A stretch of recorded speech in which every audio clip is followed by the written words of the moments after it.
Kalau Oke, oke. Luar biasa. Jadi kita sambil nunggu yang lain. Jadi gini nih Pak, Bapak-bapak semua ya.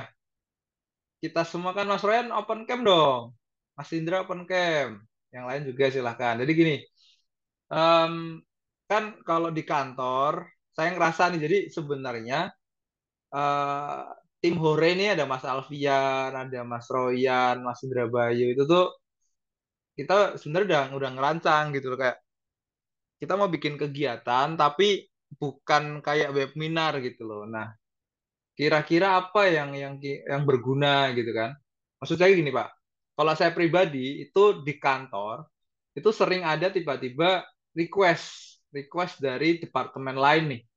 Tolong dong, kita mau install biogas gitu sama Mama.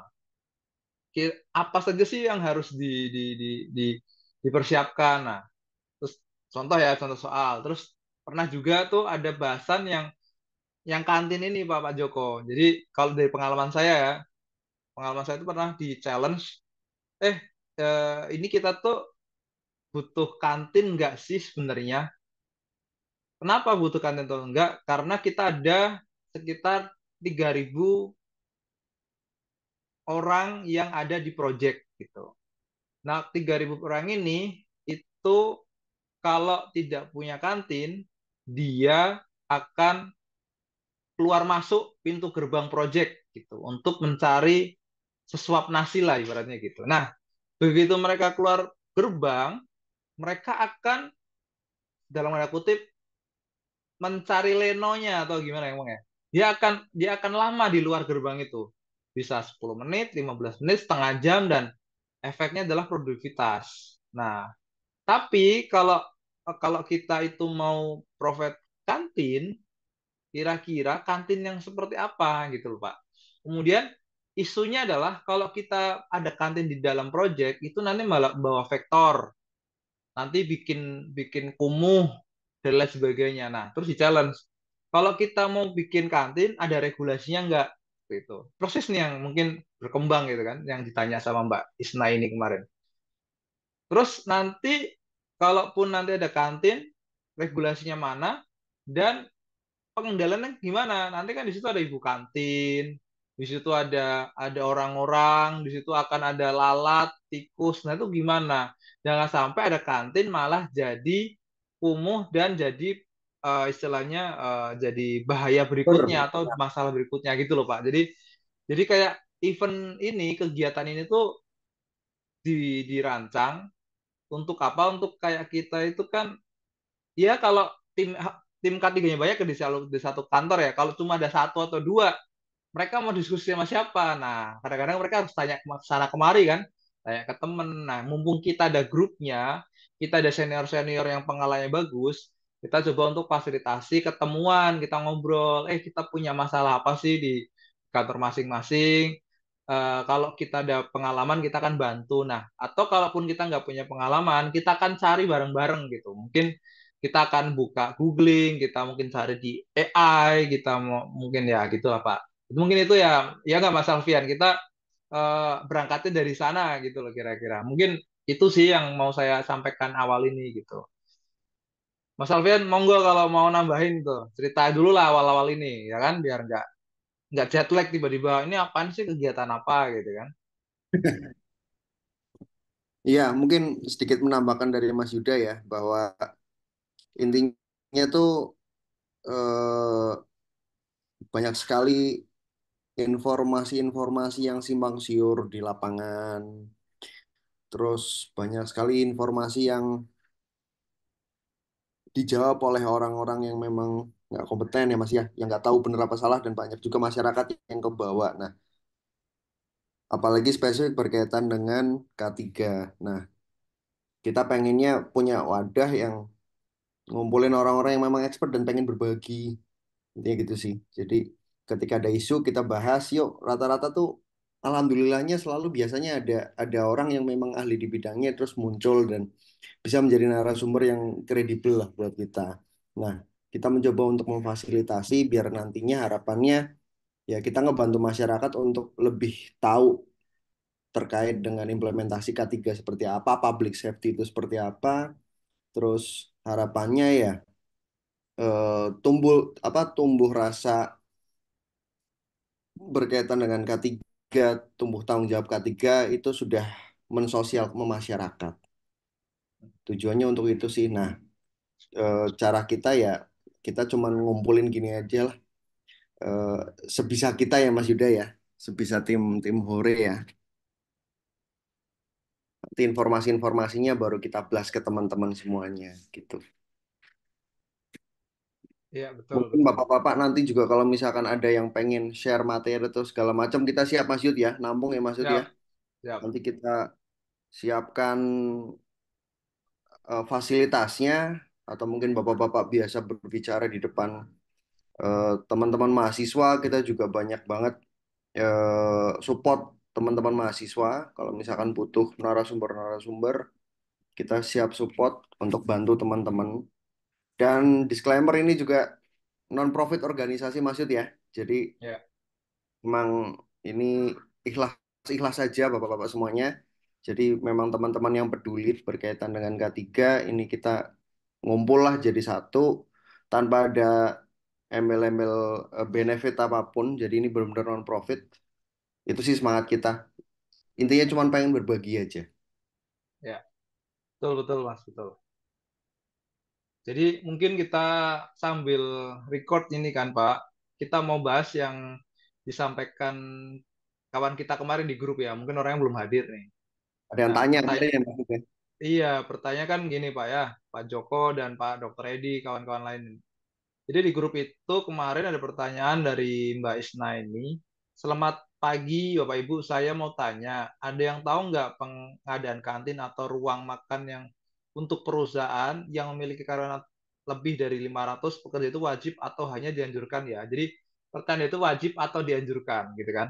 Nah, kalau kita lihat di apa di regulasinya yang kemarin disampaikan itu mana ya Mbak Diana?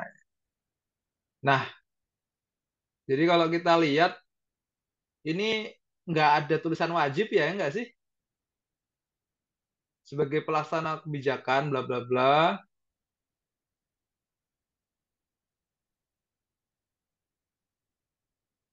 menganjurkan ya.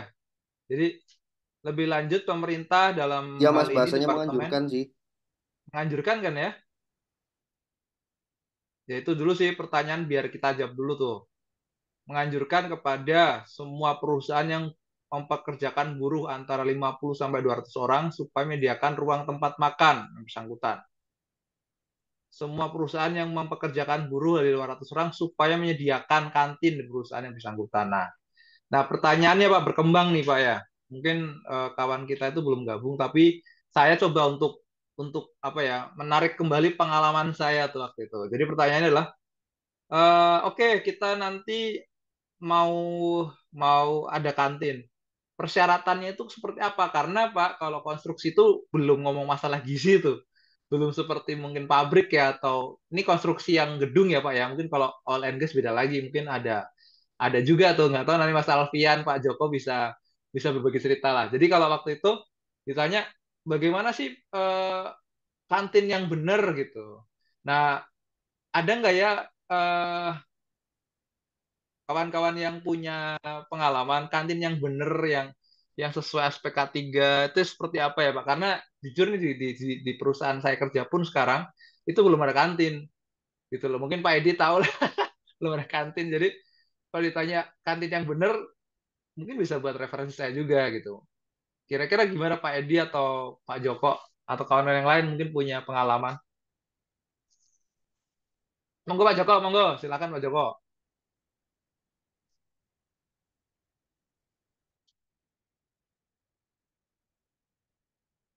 Nggak masih di mute Pak Joko. Mohon maaf masih di mute Pak Nah, mikrofonnya. nah ini kagak Oh, matok masih nih di udah mute ya? berat nih. Iya. Kagak matok tuh berat nih.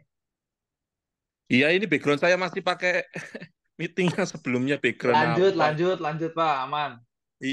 Iya, ini apa namanya? Ini Mas Yuda. Hmm. Ini sharing aja ya.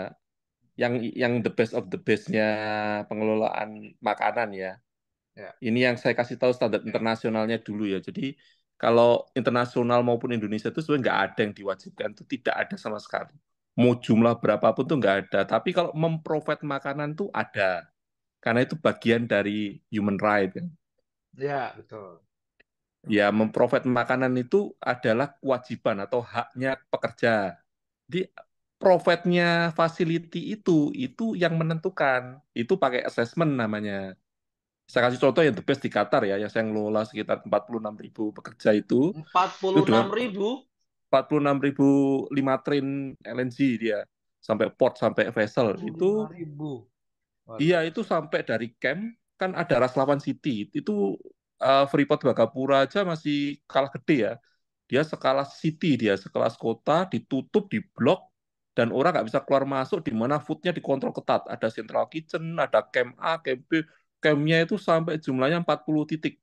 Jadi kalau dilihat tuh refinery di Raslawan itu mungkin ada 7 company, LNG-nya aja Shell itu punya 2, Conoco punya banyak, terus apa namanya Exxon juga punya banyak. Tapi namanya semua Qatar Gas ya, yang dikelola Pak Alvin itu.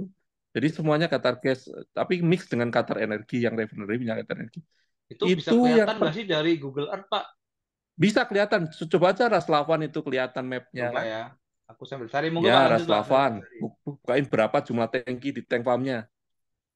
Ya, Monggo lanjut Pak sambil cari. jadi awal-awal di Raslavan itu penegakan hukumnya ketat. Penegakan hukumnya itu kuncinya adalah model shelter. Pertama itu ada tahap-tahap kayak rumah itu loh Pak. Mas, jadi ada tahap-tahapannya. Misalnya proyek kecil di mana manpower-nya sedikit, maka disediakan shelter. Shelter itu berfungsi sebagai heat stress juga. Shelter ketika dia musim winter, maka wajib ada heater. Ketika dia musim mendekati panas, dia boleh fan. Ketika dia mendapati ekstrim, dia berubah jadi AC. Itu jadi shelter itu ada fungsinya. Itu shelter dulu ya tahapannya. Terus setelah itu ada shelter tahapannya lagi. Shelter yang terbuka, yang cuman boleh di situasi winter karena panas kan. Kalau udah terik sekali ketika heat stress-nya tinggi, dia nggak boleh, harus tertutup dia. Berarti yang terbuka itu maka akan dismantle namanya. Dismantle itu tuh ada permitnya semua, Mas. Jadi tiap shelter tuh ada permitnya dari Raslavan, itu ada inspektornya dia. Jadi standar scaffold, misalnya masalahnya kan pakai scaffold tuh, Mas. Standar scaffoldnya itu ada, harus harus ketinggiannya berapa, di situ harus ada air minum, harus ada sign apa, harus ada apa namanya kotak PPI, harus ada apa namanya harus ada macam-macam ya. Nah, nanti naik naik step ke namanya shelter yang tertutup tadi. Setelah shelter yang tertutup itu ada tempat yang untuk makan tapi nasi kotak. Tempat makan tapi tanpa processing. Jadi shelter yang ukuran besar, 200 capacity, 300 capacity, tapi cuman buat makan di tempat, habis itu dismantle. Kayak kita makan nasi bungkusnya di, di, diambil semua, habis itu buang ke sampah, selesai. Jadi cuman tempat makan saja. Terus ada tempat makan yang menggunakan plate, yang dimana itu diangetin. Ada. Jadi karena tempatnya jauh, makanan itu kan kalau food safety itu kan kontrolnya cuma dua itu Mas. Namanya time and temperatur. Itu ada danger zone, itu kuncinya cuma dua kalau makanan itu. Temperatur dan apa namanya waktu. Jadi seberapa kan ada jangka waktunya itu delivery time untuk makanan. Makanya kalau kita makan, kenapa makanan itu enak sekali? Itu panjang lebar kan? Ya itu karena waktunya fresh. Makanya kalau kita ke restoran mahal-mahal, kenapa kok enak sekali? Karena baru dari chef keluar keluar kitchen kita makan langsung fresh. Makanya kalau di masak masal, maka kan ada jeda waktu 2 jam. Golden time makanan untuk kita santap tuh. Ketika lebih dari 2 jam apa? Medium risk. Ketika lebih dari 4 jam apa? High risk. Potensinya contaminated. Karena bakteri yang di zona yang tidak bisa dikontrol temperaturnya, itu kalau temperaturnya nggak terkontrol loh Mas. Nah, tapi kalau temperaturnya terkontrol dengan truk box, dengan macam-macam, itu makanya dinaikkan stepnya jadi yang plate. Ada yang semi kitchen, yang untuk vessel-vessel yang untuk peluncur-peluncur, ada diving-diving yang ngelas di tepi-tepi laut, itu shelternya speknya ada kitchennya, tapi kecil. Jadi makanan itu bisa dimasak lagi. Nah, itu dilakukan Freeport juga. Freeport ngelakuin hal itu sama. Freeport tuh Hmm. makanan dari Pangansari dikirim ke site, dimasak lagi. Itu tidak dilakukan di Bibi Tangguh. Makanya waktu di Bibi Tangguh kemarin outbreak terus sampai 12.000 pekerja dari Filipina, dari Thailand kolaps. Kenapa? Karena uncontrolled yang dibilang tadi. Public health-nya nggak jalan karena Dia nyediain food, tapi ujung-ujungnya apa? Nggak ada food inspector. Cuma nyediain tempat, tapi pengennya dikontrol kan nggak mungkin ya, Mas. Misalnya sampai nyediain tempat, terus berharap pekerja yang nggak ngerti apa-apa dijadiin food inspector. Kan dia nggak paham tuh, mana yang salah, mana yang nggak, mana yang salah, mana enggak. Dan juga checklistnya tidak seketat yang dilakukan di luar negeri. Misalnya, saya sudah minta, itunya nggak boleh pakai yang kayak gini loh. Tapi BP-nya nggak mau ngelakuin, nggak mau beli. Saya bilang, loh, kalau kamu nggak paham, berarti kamu belum pernah ke luar negeri, kamu belum pernah ke Kuwait, belum pernah ini. Karena standar. Karena kamu harus tahu, Pak, kamu harus, misalnya kamu duduk ya, kamu harus pelajari perilaku orang itu gimana. Perilaku orang makan ya. Kamu harus pelajari dulu, oh ke sini. Berarti apa namanya skenario tempat masuknya itu harus disetting supaya orang tuh dipaksa cuci tangan, Mas. Kalau dia nggak bisa cuci tangan, maka di mejanya harus ada apa? Hand sanitizer. Makanya ada dua kunci. Kan kuncinya kan dimakan itu kan cuman dia makan masuk ke mulut kan. Kan orang-orang makan Hmm, kan pakai tangan ya. kadang pakai sendok. Jadi higieniknya itu harus benar-benar diperhatikan yang bagian mana. Misalnya dia nggak mau, terus kelolosan, potensi apa ya dimasukin ini. Makanya flow-nya tempat makan, keluar masuknya, in out-nya itu harus jelas ya. Jadi skenario bikin map itu nggak sebetulnya nggak seenak udelnya orang. Orang kan bilang ah simpel aja bikin kotak. Enggak seperti itu. Termasuk skenario ruang makan itu arsiteknya ada. Misalnya duduk kan nggak mungkin pet-petan kan mas. Kayak di warung makan jatuh nempel-nempel badannya terus makan urip kan kan itu juga nggak bagus. Maksudnya dari segi psikologi mereka bisa berantem, bisa kontak fisik dan lain-lain sehingga ada jaraknya. Bodinya berapa? Jadi tempat duduk satu ya harus kapasitasnya ada ini dan itu orang arsitek yang tahu hal itu. Makanya nggak terus langsung tahu-tahu seperti itu enggak. Misalnya nanti ya Mas ya kapasiti yang cuma makan nasi bungkus tadi. Ternyata saya cuma punya kontainer 4 nih, saya gabung kapasiti 200. Padahal karyawan itu 400, apa yang dilakukan rotasi, Mas? Rotasi berarti istirahatnya dirotasi. Kamu masuk ke situ, klub grupnya siapa, nanti rotasi lagi ke situ. Jadi ruangan itu dipakai untuk gantian gitu, di jangka waktunya itu diatur, Mas. Atau Tapi kalau nggak mau yang tadi dibilang keluar dari site, itu pilihan terburuk ya. Itu pilihan iya. buruk yang tadi dikeluar dari site. Kenapa? Karena masalah security bener, Mas. Karena kalau di Ras 8 itu juga ketat ya, keluar masuknya kan polisi tuh. Dia keluar masuk aja pasti ngantrinya panjang. Belum lagi diceki semua kan, tas bawah semuanya dites semua. BTW Pak, sampai menurut saya sih kan kayak makanan tuh ya nggak tahu ya mungkin karena saya belum pernah ngerasain outbreak yang parah ya masalah makanan. Kayaknya nggak terlalu ya makan-makan apalagi kalau di kayak di kuli-kuli kita kan Pak, mungkin di konstruksi yang high risk gitu kan. Mungkin Mas Alfian tuh yang lihat kalau makan pakai nasi bungkus Pak, itu di pinggir jalan berdebu itu makan aja gitu dan mereka sehat-sehat aja gitu loh Pak. Jadi itu itu emang gimana sih?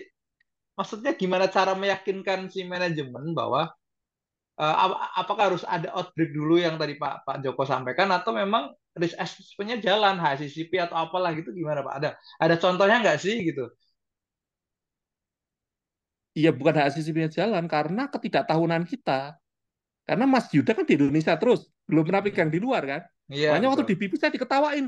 Di itu saya sampai bilang di situ kalau kapasitas 200 tuh sampai ada pengolahan air minum. Sampai saya tunjukin fotonya. Nih loh, meskipun nggak boleh di foto, saya tunjukin ini.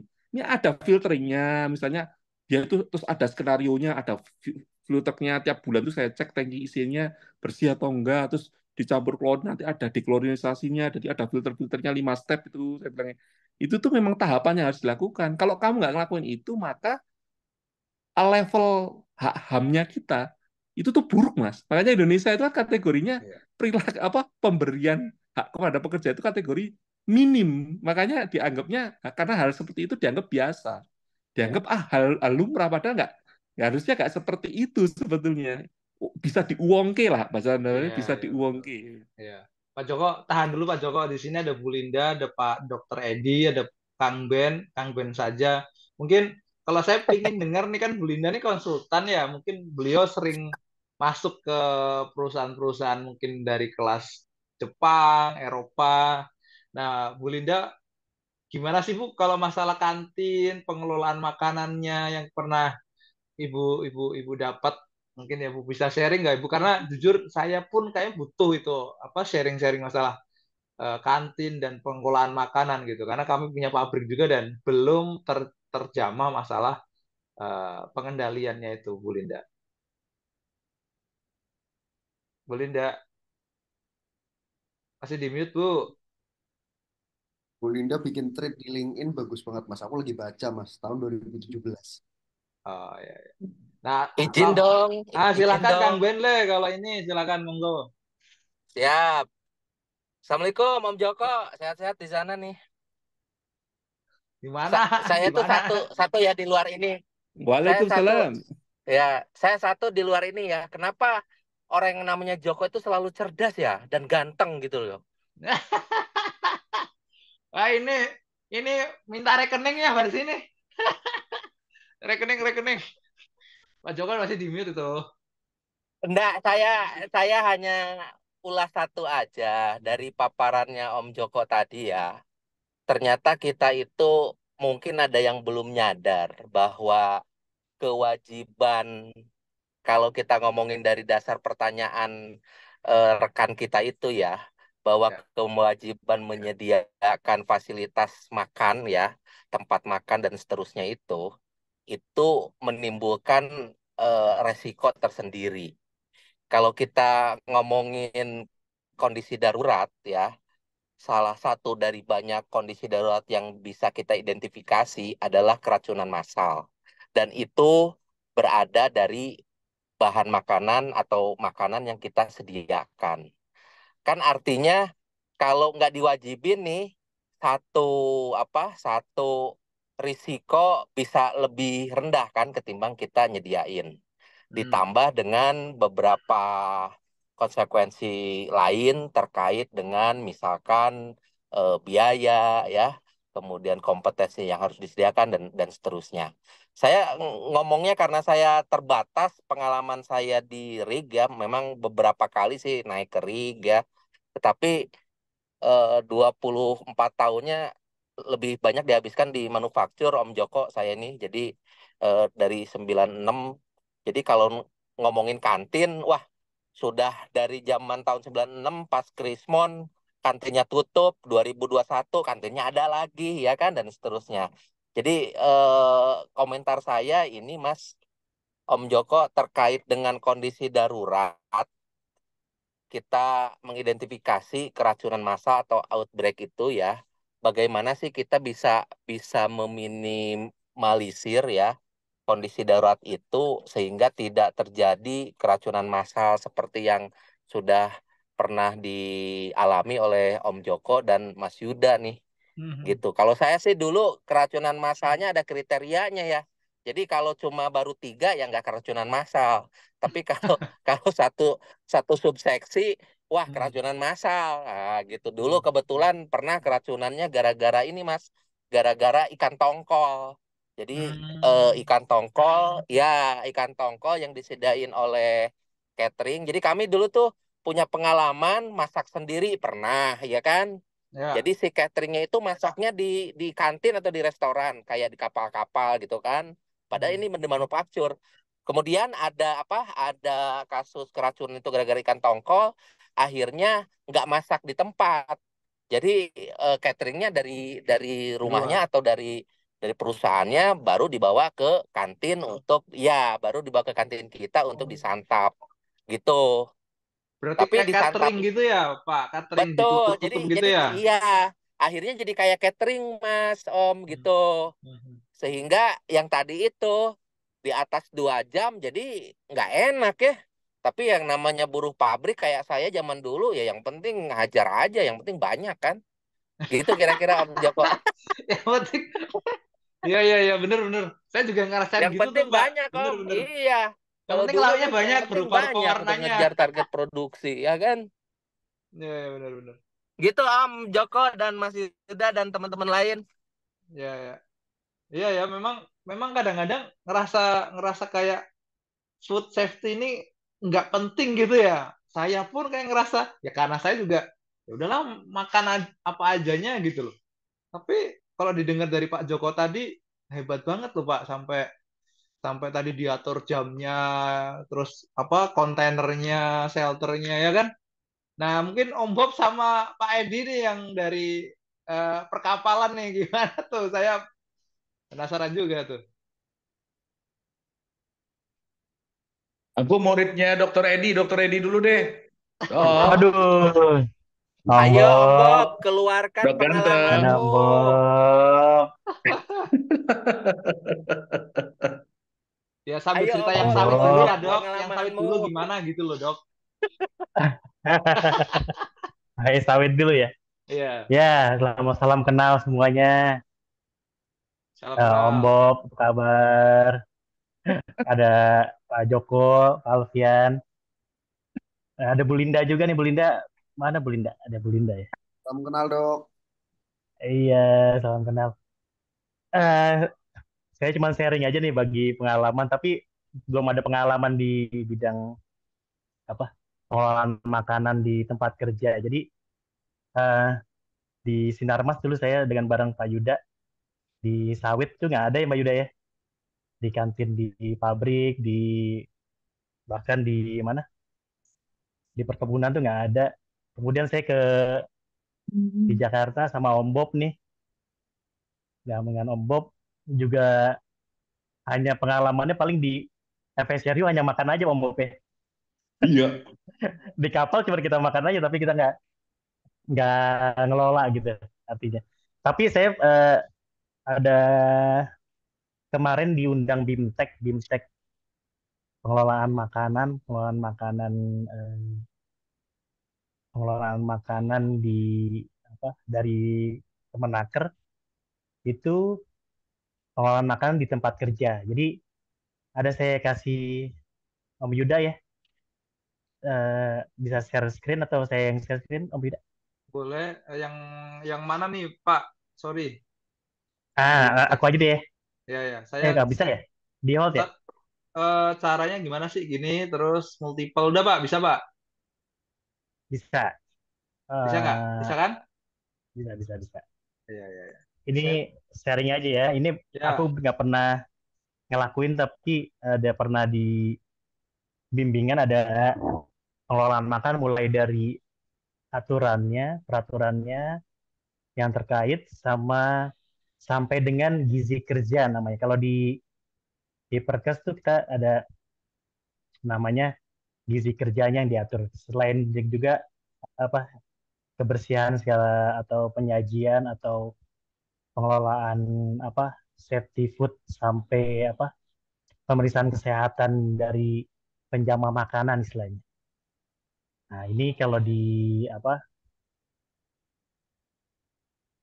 eh, jadi kalau di dasar hukumnya itu sebenarnya keselamatan apa atau keamanan makanan itu ada di seperti biasa ada di Undang-Undang 170, kemudian ada tentang syarat kesehatan dan kebersihan, kemudian ada juga tentang pengadaan kantin ada juga di surat edaran, ada juga di apa Permenaker Trans 382 itu tentang apa pelayanan kesehatan kerja, salah satunya adalah mengenai gizi dan penyelenggaraan makanan di tempat kerja.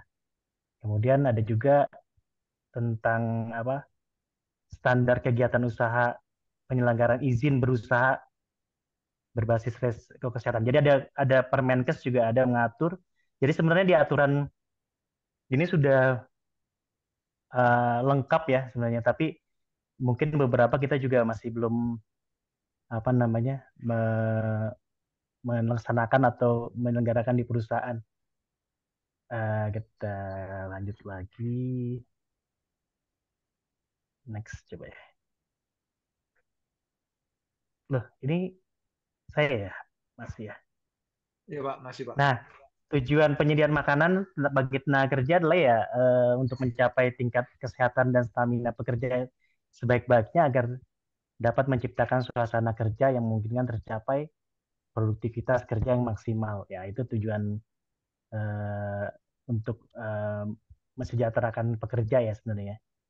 Kemudian penyelenggaraan makanan kerja mulai dari penyusunan anggarannya, perencanaan menunya, pengadaan pembuatan bahan makanan, menerima dan penyimpanan, kemudian ada persiapan makanan, kemudian masak ya masak, kemudian penilaian, pengemasan sampai distribusi dan penyajian untuk tenaga kerja. Kemudian kantin perusahaan itu adalah merupakan suatu sarana makan di perusahaan atau organisasi yang biasanya terdiri dari ruang makan dan sarana pendukung. Ada dapur atau hanya tempat makanan. Jadi ada beberapa perusahaan juga hanya menyediakan tempat makannya aja. Jadi cateringnya itu hanya apa nganter dalam bentuk sudah matang dan menyajikan. Ini ada ketentuannya sih. Di ketentuannya ini ada SE 179 ini udah ada mengenai jadi apa perusahaan yang mempekerjakan 50 sampai 200, nah, ada menyediakan ruang dan tempat makan di perusahaan yang bersangkutan. Jadi ada ruang makan sama kantin sebenarnya agak beda ya. Jadi kalau ruang makan mungkin kita bawa makanan sendiri juga disebutnya ruang makan atau pantry ya kalau di tempat-tempat yang kecil. Kemudian kalau perusahaan yang mempekerjakan lebih dari 200 ya harus menyediakan kantin. Nah, untuk wajib atau enggak ini memang masih apa aturannya masih debatable ya Pak Yuda tadi yang dianjurkan atau harus atau wajib itu masih bisa kita diskusikan sih ya. Kemudian uh, kalau dari kesehatan mungkin lebih mengaspekkan selain kebersihan ya sebenarnya gizi yang diperoleh dari pekerjaannya itu jadinya uh, apa namanya gizi kerja. Jadi harus mencakupi semua nutrien atau bahan makanan yang ada karbohidrat, lemak, protein, kemudian vitamin dan mineral. Tujuannya sebenarnya ya buat jangan asal makan aja, tapi harus ya bergizi atau yang memenuhi standar nutrisi yang baik buat pekerja. Ya. Kemudian faktor yang mempengaruhi ya tadi ada ukuran tubuh, usia, jenis kelamin, kemudian kondisi tubuhnya, iklim dan kondisi lingkungan kerja, kemudian tingkat aktivitasnya. Jadi memang ini harus kita kelompokkan juga misalnya di beberapa tempat ketenaga kerjanya seperti apa dan kondisinya seperti apa. Itu juga harus kita nilai. Kemudian ini kalau di sedikit kebutuhan kalori ya, laki-laki wanita aja beda dan uh, ada yang jenis pekerjaannya ringan, sedang, berat itu juga beda. Semakin dia berat, semakin tinggi kebutuhan kalorinya. Nah, ini juga perlu diperhatikan juga, ya bukan hanya kekurangan kalori, tapi kelebihan kalori juga sebenarnya nggak baik. Jadinya nanti malah justru malah obesitas gitu kan. Iya, betul. Larinya nanti malah justru nggak sehat juga gitu kan. Kemudian, nah ini ada karakteristik penyelenggaraan makanan industri atau pabrik atau perkantoran.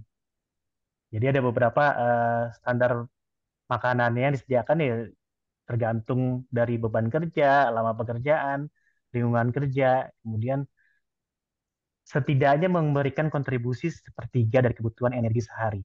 Jadi misalnya kita dari 3.000 kalori per hari kebutuhannya ya kita di tempat makan yang disediakan itu 1.000 kalori yang dibutuhkan.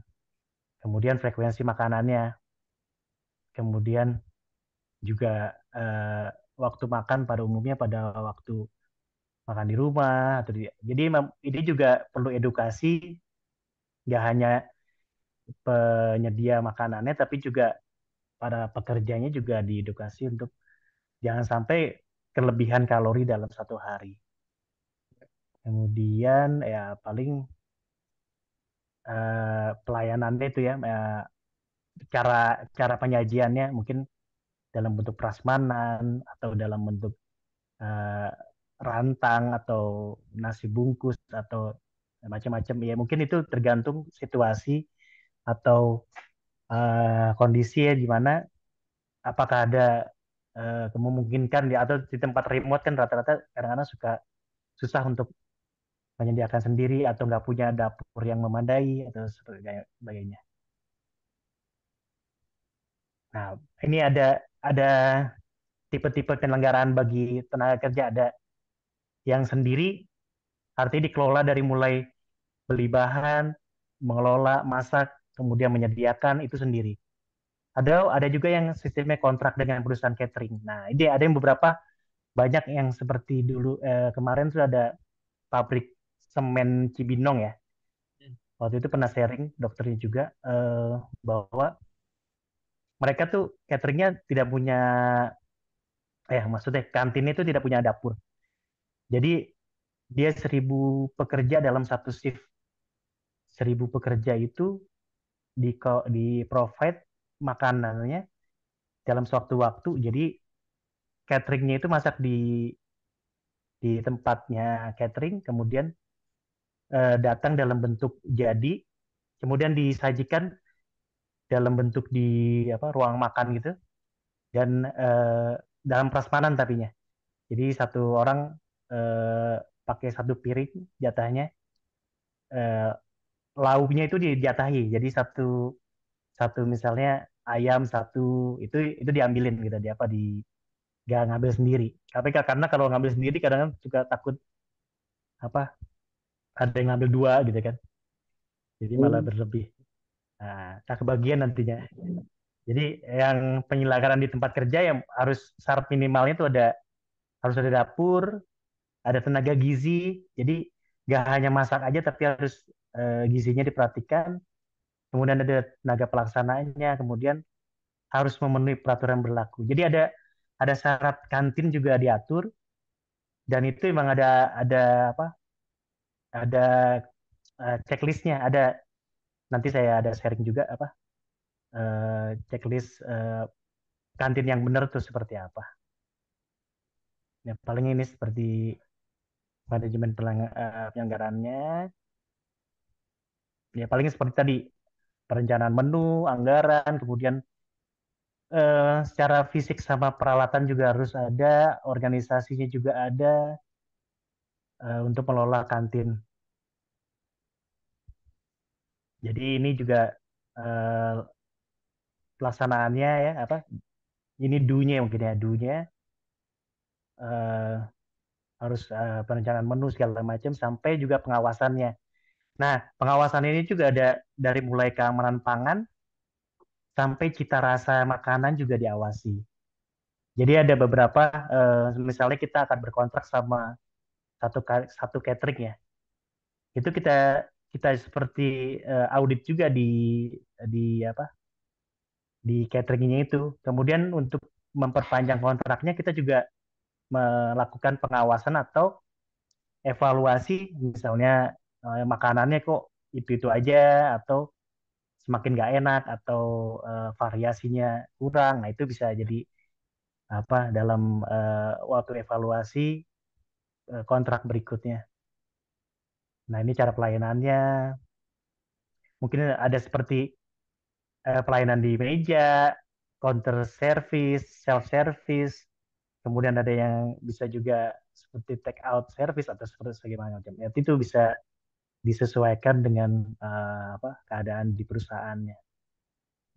Nah ini contoh ya Pak, contoh di tempat lain ya, itu di apa namanya ada ruang makan gitu ya.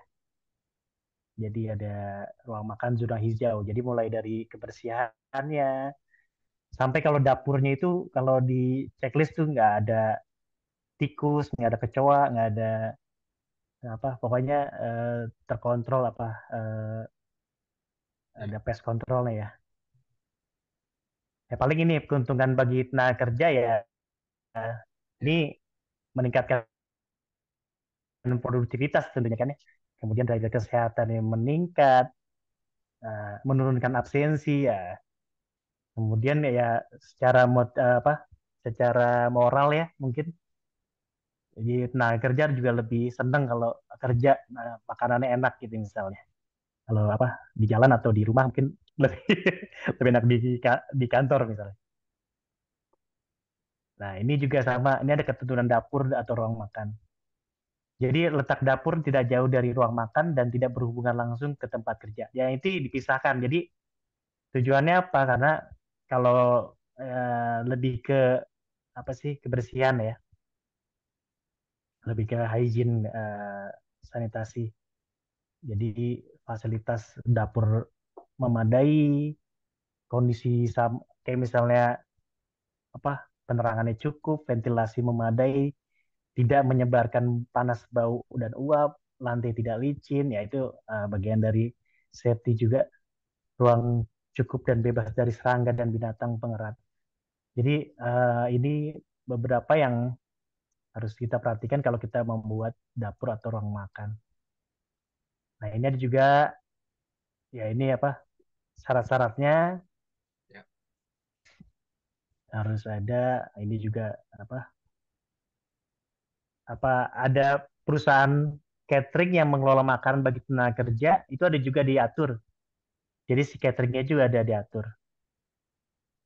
Jadi ada beberapa yang mendapat rekomendasi dari eh, Kemenaker, mungkin dari sedikit apa namanya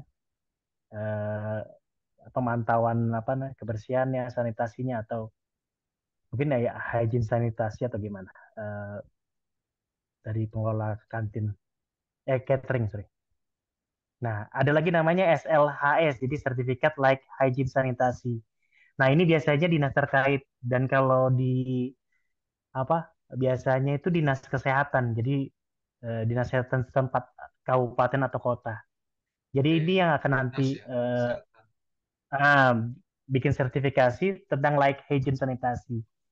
Nah, itu di puskesmas juga biasanya suka jadi kepanjangan datangan dari dinas setempat. Jadi misalnya kita ada kantin dekatnya ada puskesmas wilayah ya, puskesmas kecamatan, itu bisa jadi menerbitkan sertifikat like hygiene sanitasi ini. Tapi bukan kewajiban kan Pak ya? Mungkin kalau kemarin pas sharing itu Pak. Ini baru tahu juga nih saya nih Nah, Pak. apanya tuh? Tadi yang Yang SLHS tadi oh Pak ya. ya, SLHS ini itu. ya, Ini nggak kewajiban kan? kalau Maksudnya ini voluntary ya tetap iya ya. betul.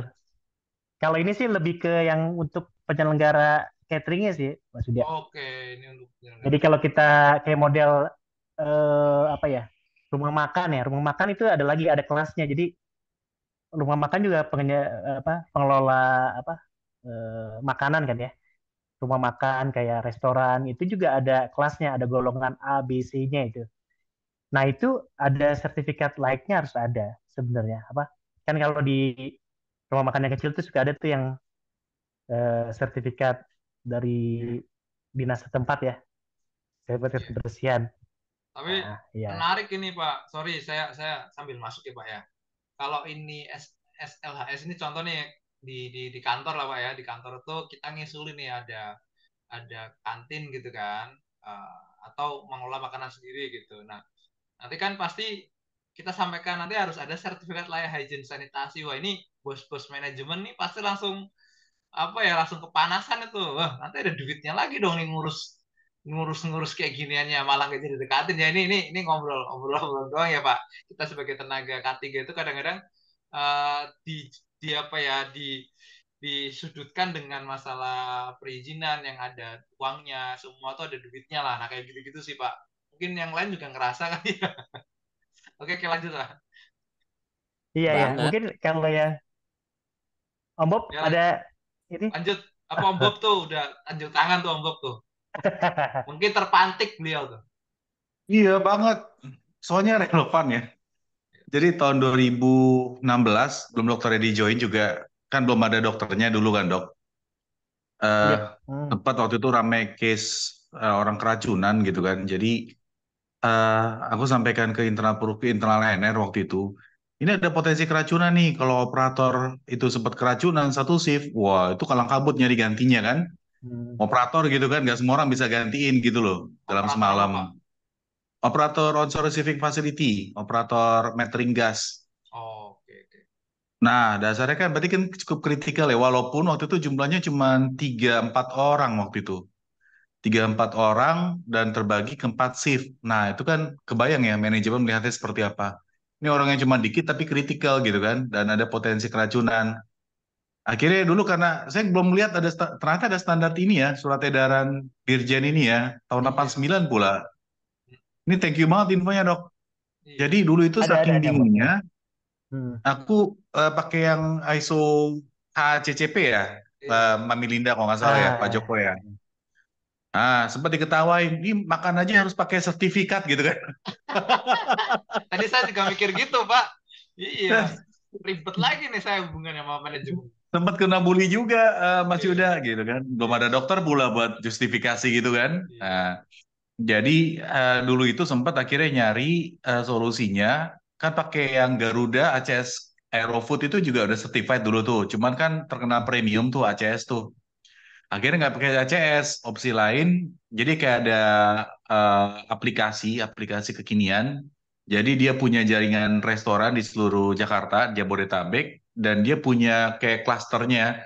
Ini restoran yang punya sertifikasi ini apa aja pilihannya, lokasinya di mana, harganya berapa, dia udah punya. Akhirnya ke PPT dulu dari layanan umum kami, General Affair-nya pakai kerjasama sama mereka untuk milih makanan dari restoran. Nah, keuntungannya dulu juga dengan pakai aplikasi itu, selain certified, yang kedua itu menunya ganti-ganti. Karena hari ini restoran apa, besok restoran apa, lusa restoran apa. Iya. Berhasil juga ngejualnya dulu sih. Tapi terima kasih dok, aku baru tahu nih. Thank you infonya. Iya, Mantap. Om Dok. Sama, saya Iya. juga thank you. Bener. Oke, lanjut ya.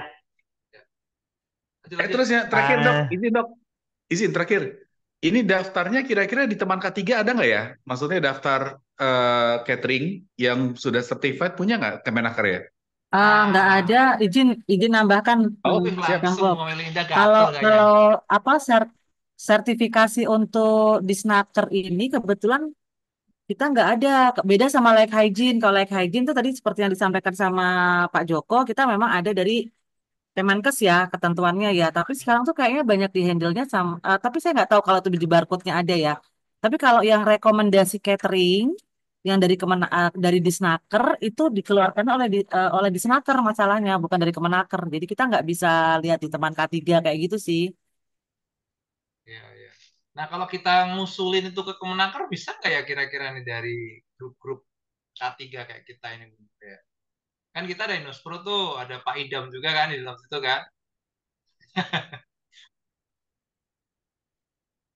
Kayaknya itu kayak ini loh teman-teman lisensi P3K itu loh.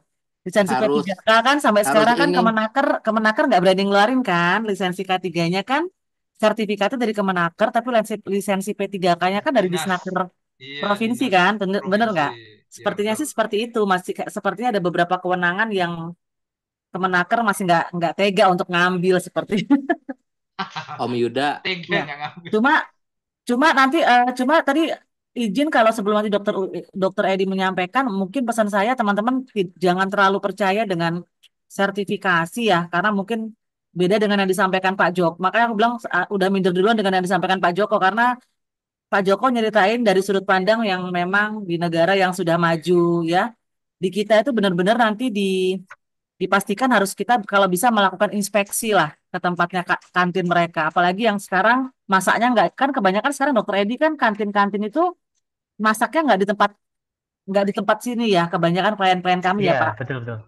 Karena memang Hmm, salah satunya hmm. karena penerapan ISO 14.000 atau proper. Jadi memang kita bicara sampah dan apalagi potensi-potensi terkait dengan memasak gitu ya apa dokter Edi ya. Jadi nah teman-teman pastikan harus ada kunjungan atau audit ke area kerja. Dan Ke pastikan vendornya teman-teman gitu, Bu. minimal yang OHIH itu dapat minimal pelatihan HACCP deh minimal atau GMP ya, gitu sih. Iya, iya. Nah, karena memang Manufakturil. ya yang di sini tuh harus dilihat. Monggo dokter Edi lanjutin dokter.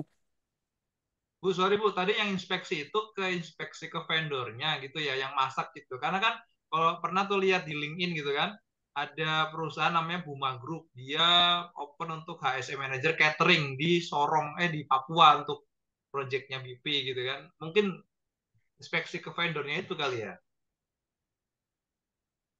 Kalau Lanjut itu Bu. lebih ke HSE-nya kontraktor sih sebenarnya karena kan mungkin beberapa perusahaan-perusahaan kayak contoh di Pertamina yang di Sorong mungkin bisa jadi ya Mas Yuda ya atau mungkin mungkin bisa jadi ada Freeport juga kan bisa jadi di sana mereka mungkin mempersyaratkan itu ya bisa jadi gitu. Tapi setahu aku sih rata-rata HSE catering basic basic food safety-nya kurang sih Mas. gitu. Jadi memang biasanya masih dipegang sama teman-teman QA QC gitu. Jadi mereka orang-orang HSE cateringnya itu lebih kepada biasanya hal-hal yang memang berhubungan sama misalnya memastikan HIRA DC-nya dia ada gitu ya sih Mas, kayak gitu-gitu sih. Kalau pengalaman saya ya. Ya, ya, oke, oke, Bu. Lanjut, Dok. Oke, lanjut lagi. Ini syarat penjama makanannya. Jadi untuk food handlernya harus juga kita disyaratkan ya. Jadi ada bebas penyakit menular dan harus menjaga kebersihan badannya, harus memakai APD ya. Jadi ada pakaian yang apa dan tutup kepala yang bersih ya.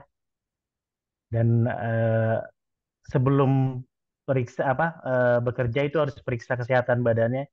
Kemudian periksa ronsen paru buat melihat ada infeksi paru atau ada TBC atau tidak. Dan pemeriksaan MCU-nya itu berkala setiap 1 tahun sekali. Bahkan di pengenjama makanan itu kalau di Pertamina standarnya itu 6 bulan sekali itu harus periksa namanya periksa feses ya. Periksa feses itu ngelihat ada bakteri atau tidak. Sama periksa juga hepatitis A biasanya. Kemudian ada juga tidak boleh melayani makanan selama menderita suatu penyakit sampai dinyatakan sehat kembali oleh dokter. Nah, kemudian ada juga sertifikat pelatihan keamanan pangan siap saji. Nah, itu juga nggak tahu nih Bu Linda nih, kayak kalau di ini sertifikasi dalam bentuk apa nih? Saya juga apa? Izin izin nambahin boleh ya dok? Jadi Iya, iya, motong-motong, sorry, sorry Bu. jadi nggak enak saya motong-motong nih. Iya, Nggak jadi apa-apa, nggak apa-apa Bu. Wah, Lanjut ini Bu. bukan jadi webinar, ini Bu. sebenarnya terkait sama like hygiene yang tadi dokter cerita. Hmm, hmm. Kalau teman-teman juga Oh mampir di gitu, beberapa iya. restoran, kan Dinkes itu kan ngeluarin Iya, sertifikasi like hygiene untuk restoran atau untuk catering. Nah, salah satu persyaratan hmm. like hygiene itu adalah penjamah makanan dan pemilik itu harus training terkait dengan Tadi hygiene keamanan sanitasi. pangan ya. Nah, tapi Hmm. biasanya sih sertifikatnya tuh hygiene sanitasi sih, dok, biasanya. Oh iya, iya, iya. Nah, cuma kadang-kadang ya gitu, karena saya jadi pakai istilahnya ini ya Kang Ben ya, karena bicara masalah cuan ya teman-teman. Kadang-kadang ya di trainingin siapa gitu ya, yang di yang bertugas di tempat kita kadang-kadang ya nggak punya sertifikat sama sekali. Kadang-kadang tuh ada banyak yang kayak gitu. Heeh. Pak Bob udah begini-begini. Gitu sih. Heeh. Padahal betul Dokter Edi. Jadi memang kalau memang mau ketat ya PIC-nya harus Eh, apalagi yang bekerja di tempat kita ya diwajibin aja dok ya, ya, Dokter ya. Edi harus punya sertifikat hygiene sanitasi gitu. Oke, oke, iya Bu. Eh, nah ini kalau di apa KBLI ya, kayak model kelompok usaha itu kalau di OSS tuh udah ada juga tuh nomor KBLI-nya yang penyedia jasa boga itu ada apa sih? Bisa ada beberapa mungkin apa sih perusahaan ya, perusahaan juga bisa masuk untuk mungkin izin usahanya ada golongan-golongan tertentu. Nah itu mungkin kalau golongan nanti mungkin ada yang bisa jelaskan juga golongan A itu apa, B itu apa. Kemudian syarat penyamaan ini personal hygiene sih sebenarnya. Jadinya seperti biasa seperti dia harus bersih ya. Dia ada mulai kalau ada gambarnya itu ada mulai dari atas sampai bawah itu harus harus benar-benar bersih sampai di kuku aja harus nggak ada perwarna, nggak boleh panjang gitu ya. Kemudian selalu mencuci tangan. Kemudian ada APD-nya harus benar gitu ya sampai penutup rambut, tidak merokok atau bersin batuk di atas pangan langsung gitu ya teman-teman. Itu ada diatur. Nah ini juga apa eh, wastafelnya segala macam itu ya bagian dari hygiene sanitasi ya toiletnya. Nah ini juga nih TPP like hygiene golongan B ya. Nah ini saya mungkin juga ada belum lupa ya ABC ini itu apa ya golongan berdasarkan mungkin tipe pengelolaannya atau tipe cateringnya atau segala macam itu masih belum apa. Nanti mungkin di slide selanjutnya ada ini. Nah, ini penanganan makanan, tidak ada pengelolaan makanan di area luar bangunan yang tidak memiliki pelindung.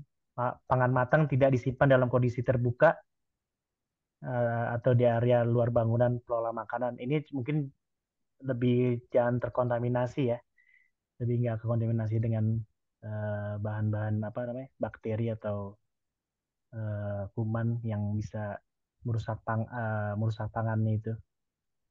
Kemudian fasilitas loker ini dari ininya ya, dari apa? Dari cateringnya ya, jadi dapurnya nih biasanya. Ada penerimaan bahan baku itu harus apa namanya diatur juga, mulai dari area penerimaan, kemudian kendaraannya, transit time-nya, jadi bahan bakunya cukup untuk memastikan tidak apa rusak ya bahannya.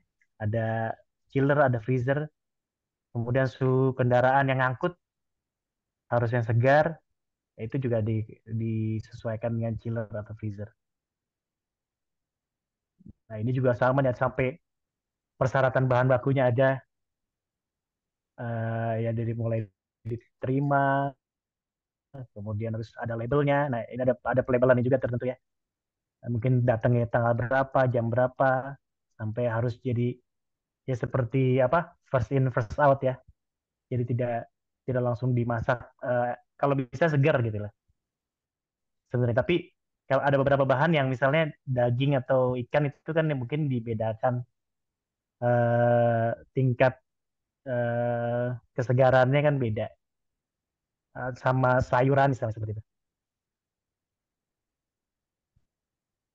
Nah ini juga apa ada syaratnya. Oke. Nah, ini yang tadi Pak Joko Mm-mm. bilang ya. Ya ada Pak.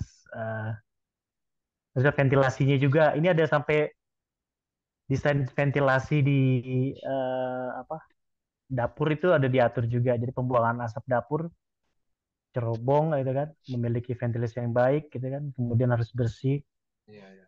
dan mesti terawat. Ini ada pembersihan secara berkala sampai ke saluran air kotornya itu apa diatur yang harus terhubung dengan mungkin ipal atau selokan atau apa itu supaya nah ini tujuannya memang mencegah vektor-vektor binatang pengganggu ini nih kayak tikus, lalat, kecoa gitu ya. Dok, dok, Nah Dok ini Edi, vektor ya. punten dok, sebelum masuk ke sektor dok, ke balik lagi dok. Mungkin saya mau tanya ke Bapak Ibu yang lain ya. Saya punya imajinasi begini, kalau sama kami kayak kita HSE ya, kita ngomong ke manajemen, Pak kita butuh Pak tempat penyimpanan, yang tadi suhunya dan lain sebagainya. Nah mungkin Bapak Ibu bisa ngasih advice ke kami ya yang sudah berpengalaman masalah handling food ini, itu bidang keilmuan atau kita harus konsul ke siapa konsultan untuk pembuatan tadi masalah ya apa namanya tadi suhunya, ruangannya, pengaturan, nah kayak gitu-gini, ventilasi ini kita konsultasi ke bidang ilmu apa ya? Atau engineering kah bisa? Mungkin pengalamannya Pak Joko atau Bu Linda gitu. Kira-kira kan pasti kan ditanya, oke coba standarnya ke apa sih, standarnya mana gitu, ventilasinya harus ke apa, itu kita harus kemana rujukannya gitu. Kan kalau orang lifting kan, oh harusnya engineer lifting harusnya udah bisa, itu kan kita kasih ke mereka. Nah kalau yang kayak gini-gini ke siapa ya? Ada vendor khusus kah? Mungkin pengalaman. Kalau ventilasi Asrae, Mas. Setelah itu Astra Pak ya, Indonesia kan ada itu, ya teknik industri TB kayaknya penguasanya. Ya, teknik mesin juga. mereka bisa masalah ini juga Pak ya, untuk food ini ya, untuk masalah ini bisa kali ya mereka ya Pak ya. Kalau ventilasi saja ya, maksudnya terkait ventilasinya saja. Kalau lain-lainnya mungkin beda lagi ya, lain-lainnya beda lagi. Hanya ventilasi. Kalau makanan nggak ada, Mas. Makanan selera itu tergantung chef. Makanya kunci di catering itu chefnya. Chefnya ganti langsung saya pindah pindah catering gitu. Oke. Iya, kuncinya Oke. di chef dia. Karena taste, karena kita biasaan lidah itu. Makanya kalau di observe juga ketahuan tuh. Meskipun bukan chef, kalau ada yang pinter masak, dia pengennya sama dia terus itu. Oke, Itu. baik. Nanti berarti kalau ditanya, Iya. oke Pak, tergantung chef gitu ya. Iya, Saya ingat kok apa Pak Joko, saya punya klien kontraktor migas gitu ya. Dia cerita kalau petugas dapurnya itu sampai dipinjem sama Medco, Pak. Saking enak iya, kalau masak gitu ya. Jadi katanya disewa dulu katanya. Ya, jadi sedikit informasi saja. Jadi seperti yang disampaikan sama Dokter Edi itu sebetulnya adalah bagian dari CPMB sebenarnya, Mas. CPMB itu cara produksi makanan yang baik ya, gitu. Jadi CPMB. memang CPMB itu mengadopsi dari standarnya Codex Alimentarius, tapi yang sudah di apa ya bahasa kita yang gampang ya, sudah diturunkan untuk UMKM kayak gitu. Jadi memang diharapkan Sesuaikan. ya kita nggak bisa bilang misalnya kayak tadi ya yang kalau kita tanya sama Pak Joko ya mungkin kalau di Qatar ya cateringnya mungkin pakai HVAC kali ya Mas Joko ya. Ya kalau di kita Iya. tutup semua nanti itu catering-catering UMKM kan gitu kan berat kan Mas gitu. Itu sih. Jadi ya pengendaliannya ya masih pakai CPMB sih gitu. Ya dia hanya bilang mungkin sirkulasi dan sebagainya seperti itu ya. Monggo Dok lanjut Dok. Enggak dok, lanjut. Siap, thank you Bu Linda. Oke, lanjut ini mungkin ada contoh pemeriksaan hygiene sanitasi yang berkala 6 bulan sekali. Nah ini dinas kabupaten ya, dinas kesehatan kabupaten ada apa sertifikat pengujian air, kemudian usap alat ya, sampai ada apa sih sertifikasi hasil pengujian mikrobiologi makanan, sampai ada yang orangnya penjamahnya juga di apa usap dubur untuk pemeriksaan E. coli. Usap dubur Ini ya. kemudian, ya itu 6 bulan sekali tuh. Nah ada beberapa yang periksanya usap dubur aja atau periksa feses. Tapi biasanya sih banyak kan hanya usap dubur aja yang apa cuma 6 bulan sekali. Oh, berarti bisa dimasukin ke Ini ada menu tender Pak ya, kayak gitu ya. Kalau kita Karena di butuh dokter. Permenkesnya memang cuma swab swab tes aja sih, Dok. Jadi memang akhirnya yang iya periksa fesesnya enggak ya. iya betul betul betul. Nah, belakangan kalau di Pertamina pedomannya malah ada hepatitis A itu. Jadi hepatitis A kan dari makanan ya. Kalau yang hepatitis B kan dari parenteral, dari bukan makanan. Dan kalau makanan itu dari hepatitis A. Jadi eh, itu menjadi apa penjamah itu jadi vektor juga jadinya. Jadi pembawa Oke. penyakit itu. Jadi eh, jangan sampai apa namanya kena hepatitis juga yang makannya nanti. Walaupun hepatitis A itu tidak ada kronisnya, hanya akut aja. Oke, ini kayak keselamatan apa biasa di K3 di apa pengelolaan makanan juga ada ini ya. Biasa ada ini. Izin dok, Oke. maaf dok,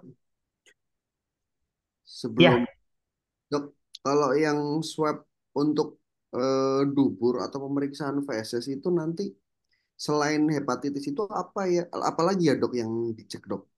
Apa E. coli yang kayak gitu? sebenarnya ya sebenarnya sih lebih ke banyak bakteri ya, bakteri yang eh, jadi yang faktor penularannya itu lewat makanan. Jadi kan misalnya eh, kan dicek apa namanya eh fesesnya atau colok duburnya atau misalnya cek hepatitis A-nya. Jadi itu yang penyakit-penyakit yang eh, menular lewat makanan.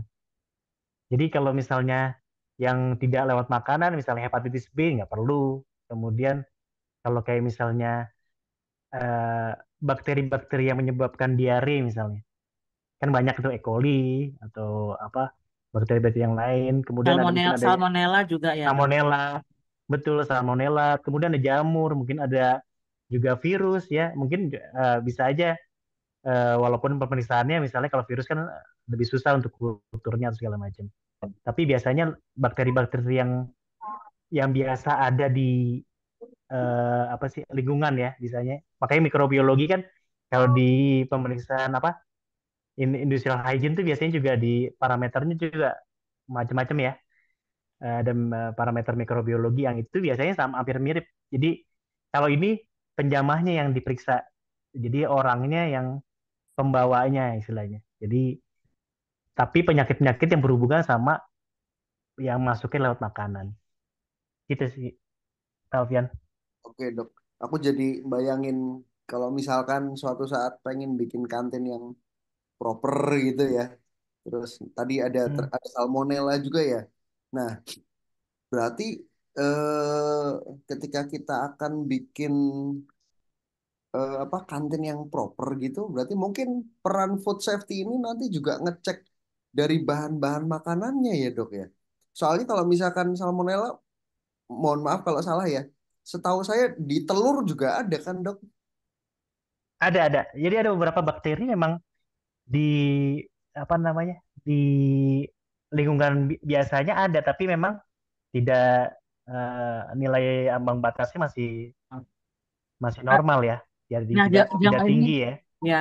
Jangan lupa Mas Alfian kalau di konsepnya Food Safety Management System itu mirip kayak kita ada HIRA DC, mereka tuh ada namanya HACCP. Jadi HACCP itu selain mereka ada risk assessment, mereka juga ada kayak penentuan titik kritis gitu. Nah, misalnya contoh tadi Mas Alfian bilang telur itu ada salmonellanya. Iya betul. Tapi kan nanti kemudian kita ada titik pemasakan, perebusan, ya nggak Mas Alfian? Nah, Ya makanya itu kenapa? pengolahannya ya.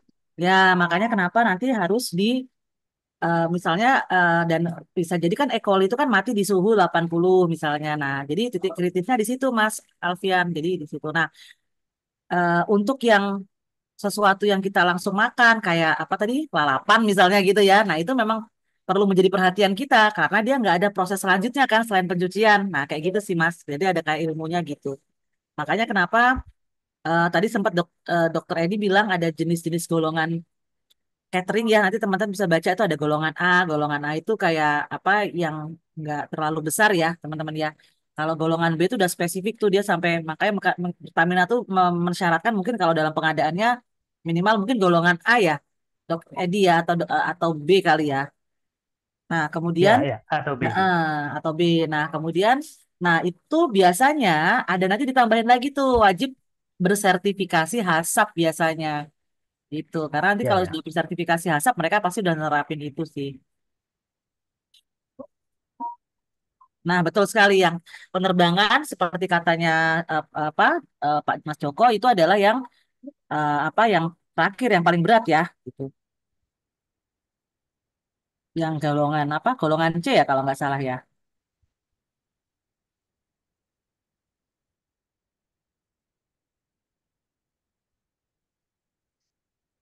Oke, mungkin dari Mahal. saya apa Oke.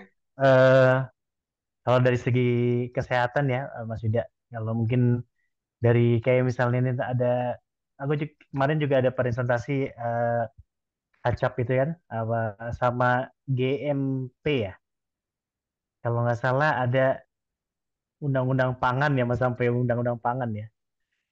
Ini, nah seperti ini, Food Safety Management System. Monggo Bu Linda mungkin bisa, saya agak kurang paham ininya nih, apa Food Safety Management nih. Ini kayaknya harus sesi yang lain lagi deh ini Dok Edi panjang. Jelasin ini nggak Iya, cukup. iya. Heeh. Ya Mungkin mungkin gambaran ya. aja, gambaran Tadi aja nih. tadi sempat kalau yang kantin ya teman-teman, aku tadi lupa apakah karena tadi aku lagi terima telepon jadi mungkin nggak nyimak ya. Salah satu persyaratan di Permenkes 1096 itu adalah pengujian pengujian makanan ya teman-teman ya. Dan ya bener nggak ya Dok Edi ya. Dan nah Iya ini Bu, iya, iya, iya. kadang-kadang jujur aja teman-teman banyak kantin apa banyak teman-teman catering itu yang suka nggak ngelakuin atau kalau ngelakuin itu minimalis banget gitu. Kadang-kadang yang di saya pernah ada waktu saya ngaudit gitu teman-teman yang waktu saya minta mana hasil uji makanan gitu ya, yang diuji ternyata nasinya doang gitu ya. Harusnya kan benar satu satu set ya gitu kan. Nah, jadi ini perlu perlu menjadi perhatian teman-teman juga gitu ya. Bu, cara ngujinya gimana ya? Itu sama tadi seperti yang ditunjukkan sama Dok Edi, itu langsung aja kalau kita ke Labkesda sih bisa gitu. Cuma, nah balik lagi, sama seperti kita kalau di lingkungan kerja ya, mungkin Prof. Joko suka bilang harus ada teman-teman ahli K3 Linker yang menunjukkan mana sih eh, titik-titik ya yang signifikan gitu ya untuk diukur. Nah, sama teman-teman saya sih berharap itulah fungsinya kita ya sebagai sebagai apa namanya bagian dari HSE atau nanti mungkin kalau yang lebih besar lagi perusahaannya kan ada OHIH gitu ya. Mereka lah yang nanti harus minta spesifik ya apa yang perlu diuji ya teman-teman ya seperti itu. Dan bahkan ada beberapa yang mungkin durasinya dipercepat ya, Dok Edi ya. Jadi saya pernah ada klien yang memang yang biasanya di Permenkes itu cuma 1 tahun sekali, dia bikin misalnya setiap 3 bulan ada pengujian ya. Atau bahkan di beberapa perusahaan food, karena di perusahaan food itu kan biasanya ada lab ya, lab untuk uji produk gitu. Nah, kadang-kadang mereka sekalian teman-teman melakukan swab pada alatnya juga gitu. Itu karena memang ya itu juga nanti boleh juga sih teman-teman. Jadi artinya kita juga melakukan swab alat atau yang lebih lebih sering gitu kan. Karena kan artinya kalau kita melakukan swab alat kan kita bisa mendeteksi lebih cepat kan kalau ada masalah di alat-alatnya ya seperti itu. Oke, Mungkin oke. itu sih Mas Ini Yuda. ada statement dari Mas Yoga nih yang saya kepo nih. Mas Yoga sampaikan saat Tadi Mbak pengurusan Yuda, layak hygiene juga wajib food sampling. Nah, saya belum pernah ngurus layak hygiene nih. Ini maksudnya apa ya? Layak hygiene tuh untuk perusahaan-perusahaan yang bergerak di bidang catering. Mungkin Mas Yoga pernah bekerja di sana ya atau jadi tadi kan saya udah cerita ya Mas kalau perusahaan kita catering ya itu pasti diharuskan ada sertifikasi layak hygiene itu sih. Nah, jadi layak hygiene ini tadi salah satunya sama seperti ini sama kayak sertifikasi apapun lah ya, terutama SNI ya teman-teman ya. Jadi kalau ada teman-teman yang pernah produknya dilakukan sertifikasi SNI gitu ya. Nah, biasanya pihak dari Dinkes atau dari pihak yang melakukan sertifikasi ini dia biasanya mengambil mengambil makanan dari yang proses yang sudah diselesai untuk di sampling Mas gitu. Jadi kita nggak bisa jadi agak jadi lebih ketat daripada apa namanya yang tadi ya. Kalau yang tadi kan sifatnya kayak rutinitas gitu ya. Rutinitas tuh bisa aja misalnya memang dia masaknya spesial untuk diuji kan gitu. Kalau ini enggak, jadi memang si auditornya atau asesornya datang ke dapur, mereka lagi nyiapin makanan untuk pabrik A misalnya, itu di sampling ya tadi seperti katanya Pak Joko di apa namanya di WA ini ya. Nah, pokoknya langsung diambil aja gitu sih. Iya, iya. Bu, ini tadi yang layak hygiene ini yang nerbitin siapa ya sertifikatnya ya? Like hygiene setahu saya karena dia di bawah Kementerian Kesehatan ya, nanti tolong dikoreksi ya Dok Edi. Sampai sekarang sih setahu saya ada di ini ya, ada di Di sana ya. dinas dinas Uh, dinas kesehatan ya, provinsi Bu Dinas atau Kesehatan Provinsi kabupaten betul. kabupaten kota bisa juga kabupaten kota biasanya. Hmm. Jadi ada beberapa di Jakarta itu bisa dari puskesmasnya. Jadi puskesmas Hmm. bisa yang apa yang inspeksi orang puskesmas biasanya. Ya, betul sekali. Jadi like hygiene masih dipegang Hmm, sama Dinkes, Kemenkes. ya pokoknya Kemenkes, Jadi tapi ini kan ke Dinkes kota kabupaten. Dinkes betul. Artinya kalau nanti sama nih kami mau nyari kontraktor ya atau vendor untuk catering, kita bisa minta tadi ya sertifikat layak hygiene-nya mana gitu kali ya Bu ya. Itu malah harus kalau menurut saya like hygiene yang pertama kali teman-teman harus Baru minta tahu ya. malah saya Bu. Gitu. Itu Oh terbitnya gitu. setahun sekali, 3 bulan sekali atau Oh enggak, satu kali tapi kayaknya bisa diperpanjang. Coba tadi sertifikatnya Pak, boleh Pak? Bisa. Oh, itu 6 bulan Ya. sekali kalau pengujian apa? Ah, Pengujian bukan, kayak bukan. tadi. Yang like Ah, hygiene. Oh, itu tadi apanya, Bu? pengujian ya, Pak Dokter Oh, ya. Oke, oke. pengujiannya 6 bulan sekali, tapi kalau sertifikatnya Sertifikatnya kalau kayaknya nggak salah 3 tahun ya.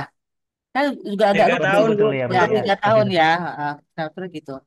Betul. Ini izin dok kalau saya boleh share screen.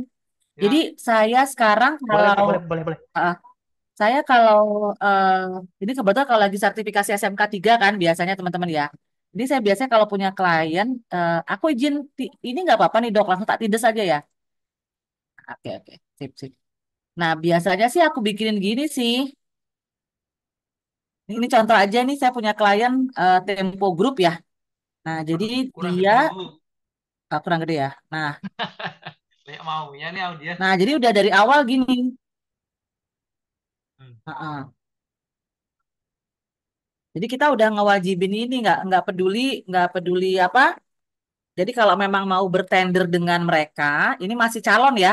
Jadi calon supplier yang mau apa bertender untuk kantin itu yang pertama like hygiene jasa boga dari Dinkes setempat, sertifikat hygiene sanitasi untuk pemilik pengusaha serta penjamah makanan, terus hasil laboratorium sampel makanan, lalu hasil medical check up, fisik, darah, urin, ronsen, rektal swab, dan ini harus 6 bulan sekali gitu. Jadi ini udah kita minta dari awal saat masih ikut tender gitu ya, Mas Yuda ya. Nah, kalau sudah atau bahkan kalau perlu ya sebelum tender udah jadi persyaratan gitu. Jadi kita nggak tiba-tiba ya udah tender nih Bu, udah kepilih kontraknya setahun ya. Di tengah-tengah dia nggak punya layak hygiene ya. Susah, makanya dari awal saya biasanya minta sama klien yang yang melakukan konsultasi SMK 3 udah bikin begini sih, Mas. Makasih Bulin, Ya, sama-sama. referensinya bermanfaat banget, geng. Ya, Iya, ya. keren-keren. Ja- Jadi kalau kalau level perusahaan manufaktur biasa aja bisa bikin gitu, apalagi sekelas Pertamina Group ya Mas Yuda ya. Wah, harusnya lebih tinggi lagi ya kan? Ada Iya, Dokter iya. Edi lagi di situ ya kan? Iya, iya. Izin Bu, ada Pak Erwin Bu. Pak Ah, Erwin yes. Pak. Lanjut, Monggo lanjut. Pak Erwin kalau ada. Aku dengerin dulu, udah ngantuk. Aku denger aja, lanjut, lanjut. Ya Pak. Oke, jadi Nah, terus kalau jangan lupa lanjut ya, lanjut. tadi seperti yang disampaikan sama Dokter Edi, selain like hygiene, ini saya coba mohon maaf ya, ini saya karena screenshot karena biasalah kalau lagi ngaudit kan suka ngumpulin-ngumpulin ini ya. Nah, jadi nanti teman-teman pastikan selain dari Dinkes itu ada juga dari Disnaker ya untuk rekomendasi catering ya. Ada lagi nih Itu. Bu, baru tahu juga nih Jadi kayak ini ginian saya nih. mohon maaf nih kalau agak nggak kelihatan kayak karena ini foto ya. Ini ngeluarin Nah, cuma Disnaker Trans Provinsi atau ya ini ya. Disnaker dan ini berlakunya setahun sekali gitu sih kalau yang ini. Kalau kalau dari Disnaker ini irisannya apa atau bedanya sama Dinkes apa ya Bu? Ini untuk apa ya? Jadi gini, kan ini ceritanya kan kayak tadi like hygiene itu kan like hygiene adalah untuk semua ya. Makanya di bawahnya Kementerian Kesehatan. Ini analoginya itu sebenarnya kayak eh, misalnya kita punya pos kesehatan tuh. Teman-teman kalau nanti nanya sama dokter Edi pasti kan kita ada namanya UPKK kan. Bener nggak? Ada unit pelayanan kesehatan kerja gitu kan. Itu harus dapat Betul izin betul dari ya Pak. Dinas Tenaga Kerja. Kenapa? Karena kliniknya itu untuk atau pos kesehatannya itu adalah untuk melayani tenaga kerja. Kesehatan Begitu juga ya. dengan catering gitu. Catering untuk pernikahan ya nggak perlu pakai rekomendasi catering di Snaker. Cuma kalau untuk tenaga kerja saya prefer gitu ya. Nah memang ya balik lagi ya teman-teman kadang-kadang kan ya seperti yang diketahui karena dunia migas itu kan ada PP berapa Pak Erwin atau Ombok yang keluar setelah Undang-Undang 1 tahun 70 kalau nggak salah PP-nya tahun 73 ya saya lupa tuh PP 19 ya. Nah kadang-kadang itu teman-teman migas tuh kadang-kadang agak agak inilah dengan disnaker gitu ya di era masa lalu ya. Nah, jadi kadang-kadang beberapa kantin-kantin di teman-teman migas itu nggak punya nih Mas Yuda beginian gitu. Kita nggak kenal sebenarnya. Padahal sebenarnya kalau saya sih prefernya adalah makin banyak yang ngawasi, harusnya kantin itu makin makin komit ya sebenarnya ya. Tapi kalau teman-teman yang di manufaktur yang memang ininya kuat dengan di snaker ya saran saya wajibin aja dari awal gitu sih. Bu, sorry Bu, saya Ya, kepikirannya gini. Biasanya kalau kamu minta ke kontraktor atau ke vendor, Pak, kami minta dong kayak tadi ya rekomendasi catering. Terus mereka jawab, Pak, pertama itu ada budgetnya. Oke, kita ada budget apa tender sama atau PQ atau apalah gitu. Nah, terus pertanyaan kedua, Pak ini referensinya apa ya? Kenapa kami harus ada ini? Nah itu jawabnya apa Bu? Itu referensi dari mana ya? Tadi yang Referensi kenapa? slide-nya Dokter Edi ada kok itu. Coba slide Dokter Edi yang awal-awal tadi. Mantap. Saya sudah. Yang apa? Peraturan itu ya, Bu ya? Ya. Coba yang depan Hubungan awal-awal. peraturan ya. Sebentar aku share dulu nih. Ini saya share dulu. Sebentar. Yang ini kali ya? Salah mana sih? Mana? Nggak bisa sih ini kenapa keluarnya ke sini ya? Nah ini ya. Loh, Ini, yang ini. loh. Yang Keluar di nggak ya? di, Yang di awal. slide awal Nah, ya. ya. Saya. Di dasar hukumnya nih. Nah Ini. ini loh, yang SE Dirjen Binwasker nomor 86 tahun 89 ini, yang tadi rekomendasi Oh, catering oke. ada di sini. Tentang perusahaan catering. Oh, dari situ ya. Hmm. Oke. Clear. Mantap. Biasa Bu, biasa kan gitu kan kontraktor kan yang ngeyalan gitu kan. Kita nggak tahu, bingung juga jawabnya. Sip. Ada lagi yang mau menambahkan ini wawasannya bertambah nih. Jujur untuk saya pribadi nih. Saya nggak pernah ngurusin catering ya kan. Banyak istilah Ini, baru juga nih Mas Yud nih. iya kan? Iya benar. Oke. Em, karena ini kan sebenarnya kita waktunya sampai jam 9 ya, Bapak Ibu ya. Mungkin saya mau cerita ulang. Jadi kan tadi kan saya cerita masih sepi tuh masih 4 orang 5 orang. Jadi kegiatan ruang diskusi ini dibuat itu sebenarnya sudah dirancang oleh tim Hore gitu, tim Hore MSF. Jadi kan kadang-kadang kalau saya pribadi ini di kantor itu kan kadang-kadang ada request dari departemen lain yang tiba-tiba minta, tolong dong kita mau pasang contoh apa kek, pasang boiler kayak atau mau reparasi apa kira-kira safety-nya harus gimana ya? Ya mungkin itu yang kejadian dengan Mbak Isna ini kemarin yang di grup. Jadi dia tanya gitu. Mungkin dia ada something yang ditanyakan oleh kawan-kawannya di sana dan dia mungkin nggak punya teman untuk diskusi gitu. Nah, kebetulan momentumnya pas sudah kita set itu salah satunya ya. Jadi produk MSafe itu nanti sharing sessionnya berupa seperti ini, seperti ruang diskusi dan nanti akan ada jika ruang diskusi ini kurang, tadi sudah disampaikan Mas Alfian, kita akan open room yang benar-benar ini seperti webinar gitu. Jadi membahas satu topik dan ya tadi yang sampaikan Mas Alfian kita akan ngulas lebih lanjut gitu. Nah, tapi untuk malam ini ruang diskusi disetting untuk jika Bapak Ibu memang punya isu di kantor dan mungkin kurang pede untuk menyelesaikannya bisa dibawa ke forum. Kebetulan kita kan ada MSafe gitu. Yang notabene ya semuanya hebat lah ya kalau di sini ya. Udah nggak diragukan lagi. Nah, harapannya isu itu bisa disampaikan dan dibahas bersama. Kalau nggak tahu ya kita searching bareng-bareng.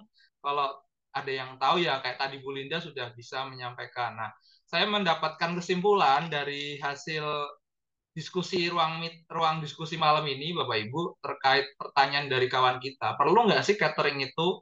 Kalau kita jawab sesuai regulasinya yang ada di yang disampaikan Kang Ben di awal itu di berapa SE nomor 1 tahun 79 itu sebenarnya tidak ada tulisan kewajiban tapi adalah menganjurkan. Jadi sifatnya anjuran bukan kewajiban terkait perlu atau tidaknya catering. Dan kalau saya dapatkan banyak banget masukan tadi ya banyak masalah.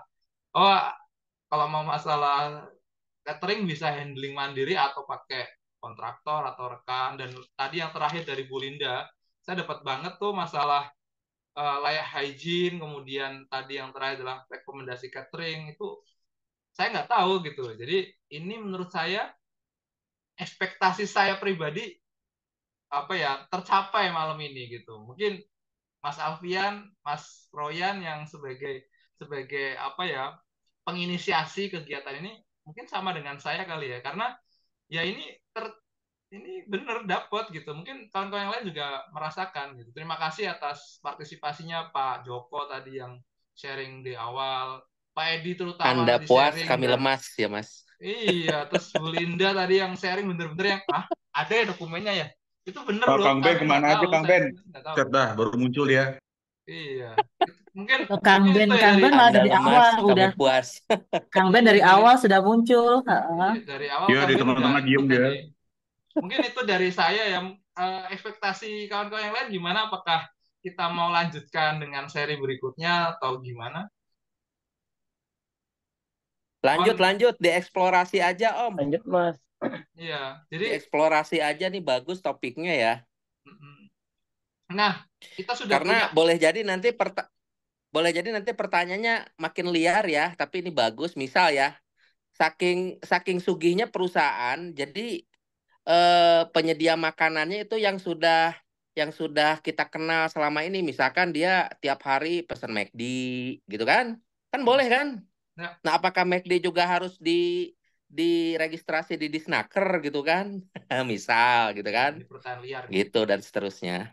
Bagus Mas, kalau diterusin dengan eh, dengan detail-detail yang lebih rinci kan lebih bagus ya, karena kita sedikit banyaknya akan lebih tahu bahwa oh ternyata di Qatar kayak begini, di rig kayak begitu, di mining beda lagi, di manufaktur ya begitu aja gitu kan. Apalagi nanti kalau ngomongin UMKM yang pekerjaannya nolak untuk dikasih makan, Mas. Ya, Dia mendingan dikasih duitnya. ya. Betul, betul, betul, betul. Lanjut, Nah, lanjut. tapi nanti bicara tentang apa kantin tadi seperti yang kata Kang Ben ya, tapi memang ada kewajiban. Kalau nggak salah sih kewajiban menyediakan tempat makan itu juga bagian dari, Betul, kalau itu betul, wajib, kalau itu ada ketentuannya wajib. betul, Memang kalau untuk makanannya ya Kang Ben ya mungkin tidak menjadi wajib karena jujur aja kalau di manufaktur apalagi manufaktur yang padat karya Mas Yuda dan teman-teman ini banyak sekali kami kalau sebagai asesor atau kadang-kadang kalau kami diminta ngaudit gitu ya itu kadang-kadang ngenes gitu ya ngelihatnya kenapa karena banyak teman-teman pekerja itu yang makannya kayak di emperan tangga lah atau duduk di lantai lah betul, kayak betul. gitu karena memang mereka tidak perusahaan tidak menyediakan apa tempat makan ya yang layak. Nah, memang yang perlu kita menjadi perhatian itu adalah minimal tempat makan dulu deh yang apa yang layak dulu ya, ya. Iya, Karena tadi kantin itu kan pilihan ya mau mau dikasih atau enggak kan. kalau itu tempat Masih makan. Betul. Kang Ben Nah, diingatkan ya. Mas Yuda bisa dicek ini. Kalau ini mah di norma 100. Kalau di norma 100 ada nggak centangnya nih terkait dengan fasilitas tempat makan? Karena norma 100 ini komprehensif ya. Undang-Undang 13 masuk ya kan, Undang-Undang Nomor 1 masuk. Kemudian yang terkait dengan fasilitas-fasilitas yang lain ya, khususnya yang ke kewajiban pengusaha juga masuk. Coba deh dicek. Nanti mungkin bisa jadi salah satu pemantik tema juga di pertemuan berikutnya. Ya, betul, sepakat. Oke, oke, mantap lah. Oke, saya ucapkan terima kasih karena sudah malam, khawatir mengganggu aktivitas biologi yang lain karena besok weekend. Jadi kita tutup mungkin ya Pak, Ibu. Tapi saya syukur banget, senang banget acaranya bisa dapat walaupun nggak rame ya, cuma 17 orang, tapi dapatlah gitu. Nah untuk minggu depan sudah ada yang ngantri nih Pak, Bu. Temanya sudah yang booking. Jadi bookingnya itu masalah SEO.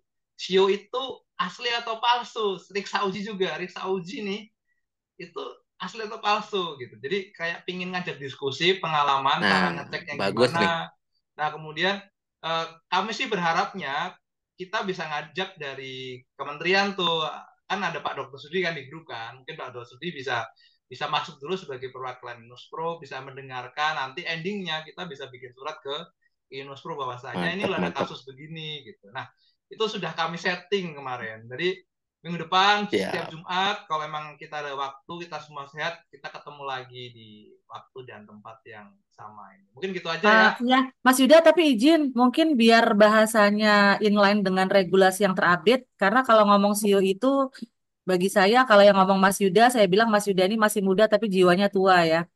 Kalau yang ngomong Kang Ben sama Pak Joko nggak apa-apa lah gitu ya. Ya, Teman-teman sebaiknya kita kasih nama lisensi K3 kalau kita ngacunya ke Disnaker. betul, oke, lisensi Atau K3 tadi ya. betul betul. surat keterangan periksa uji.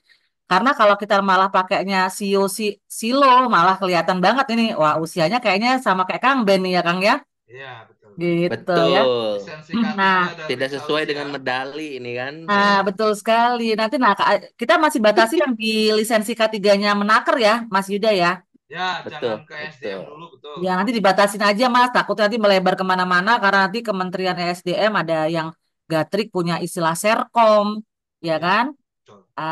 Sama SLO. Nanti kalau yang di Migas nanti ada lagi istilahnya PLO sekarang kalau untuk alat kan gitu. Nanti nanti kita batasi aja ya, Mas. Menaker Betul. gitu Nah, ya. ini Oke, Pak sip, Bob, sip. tunjuk Pak Bob sudah hands. Silakan Pak Bob. 5 menit aja nih. Ini Oke, kan hot Mas, issue banget silakan. ya. Memang kita di lapangan kan kita juga butuh banget nih untuk mengenali tips and triknya mana yang asli, mana yang palsu ya. Tapi kadang-kadang aku khawatirnya, pribadi saya sih, orang kita tuh terlalu kreatif gitu loh ya, si pemalsu-pemalsu ini. Maksudnya kalau kita jabarkan trik-trik kunci-kunci pengenalan identifikasinya, aku sih sebenarnya personalnya khawatir ini akan jadi referensi buat pemalsu-pemalsu itu gitu kan. Itu aja Mas. Iya, ya, Makanya aku bisa selalu jadi, bahas Pak. ini personal, nggak Karena diterekam gitu prinsip kan. karena prinsipnya Sun Tzu kan kenali musuhmu ya. Iya, iya, iya, betul, betul. Betul. Sama Dan kayak ya, para ya, ya. auditi belajar tentang auditor akhirnya bisa ngibulin auditornya itu kadang-kadang gitu Mas Yud. Mungkin tadi yang Ya, ditakutin Om Bob kayak gitu kali ya. ya. Isunya Valid Bu, juga seperti itu. sebenarnya isunya gini, Pak. Jadi Siap. kita udah mau tutup ya. Besok aja lah, minggu depan aja lah ya. Jadi kita setting lagi tuh gimana cara biar tadi Pak Bob, usulnya Pak Bob bisa lebih tertata ya sama Iya, yang lain. Oke, mungkin gitu aja betul betul. Mas Yuda, tapi spillnya. satu Mas, Silakan, kalau Kang Bang. kalau konon katanya ya kata senior saya untuk tahu yang asli dan palsu itu celupin ke air Mas. Kalau luntur palsu katanya. Gitu aja udah itu. Assalamualaikum warahmatullahi wabarakatuh. Oke lah, sebelum ditutup, tolong open cam, kita screenshot, kita kirim ke grup untuk kenang-kenangan dan ke Instagram Halo dan Mas Yud, Facebook. Ulin, Minta tolong, Pak minta tolong Bob. open cam. Gak Kita sopan nih Pak screenshot, Erwin nih, kita ngundang-undang hitung saya sampai ditinggal 5. kabur ya kan. Ketemunya malah di I'm Safe. Mohon 1, maaf. 2, 3, 4, 5. Kita screenshot. Mas Alfian dan screenshot. Thank you, Bapak Ibu. Selamat Kasih, malam. Assalamualaikum. Assalamualaikum warahmatullahi Thank you, wabarakatuh. Ulin. Thank you. Terima kasih Pak. Waalaikumsalam Bye. warahmatullahi. Terima Terima kasih. kasih Bob, thank you semua. Jinlen. Terima kasih Bapak Ibu Maaf. semuanya.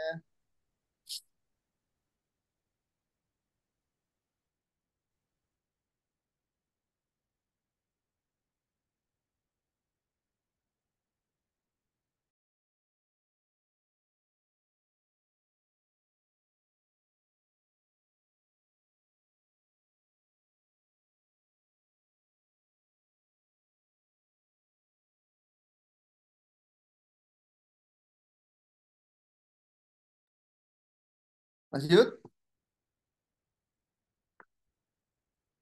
Mas Yud.